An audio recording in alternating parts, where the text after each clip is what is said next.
Düşmanlarımız bir olup daha sert taarruza geçeceklerdir. Bu hususta senin de mesuliyetin ağırlaşacak. Emrinizi beklerim sultanım.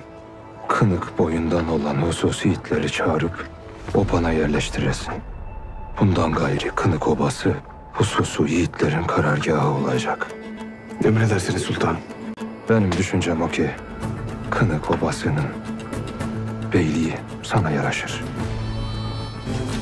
Düşünceniz bana şeref verdi sultanım. Ama bu daha önce aklıma getirmediğim bir şeydi. Zor günlere adım atmaktayız. Senin de mesuliyetlerini arttırman gerek. Gayrı vakti gelmiştir.